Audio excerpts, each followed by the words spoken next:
How much government intervention do you think is necessary to prevent the rise of monopoly and oligopoly under the free enterprise system, or would it take care of itself if left alone? I believe if you examine the sources of monopoly and oligopoly, you will find that almost all those sources are government intervention. I think the situation is almost precisely the reverse. Let me put it in a very simple way. Suppose I were to ask this audience my favorite question along these lines. You have one law you can pass. Its only purpose is to reduce the extent of monopoly. That's its only purpose. You have one law. What law would be most effective in achieving that end? What law would you pass? I don't mean any gimmicks. You know, it's not going to be something in which you can have a law with 4,000 different parts. I'm not asking a very complicated question. What would you do? Limit the size of the market that they could. Well, that's one proposal. The limit is proposal. But you will agree with me, I'm sure, immediately that mine is a much better one. And that's free trade. Eliminate all tariffs and all restrictions on foreign trade, and you enable the world to come in as competition to prevent domestic monopoly. Wouldn't that do a great deal more good in preventing monopoly than would a limit on the size of enterprises with much less restriction in human freedom?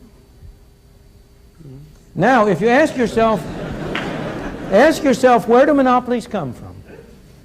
In the United States, the most important and the strongest monopolies are unquestionably those that derive from governmental privilege. The monopoly of a TV license granted by the government at a zero price. That's a source of monopoly privilege. It also has been a source of wealth for some notable Americans. The grant of a tariff protection. Would the steel industry in the United States have any kind of monopoly or oligopoly position if it weren't able to get government to impose restrictions on imports of foreign items and so on? Trade union monopolies. They get their strength and their support from Davis-Bacon Act, Walsh-Healy Act, other governmental measures that interfere with competition by others. It's very hard. In fact, I have tried to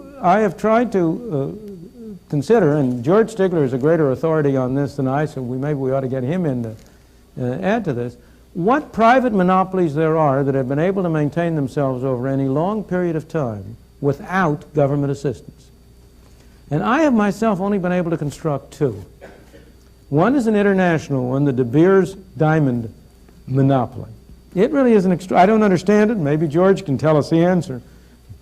But it has been successful over a very long period. And the second was a New York Stock Exchange. Not more recently, because since 1934 it's had the help of the SEC.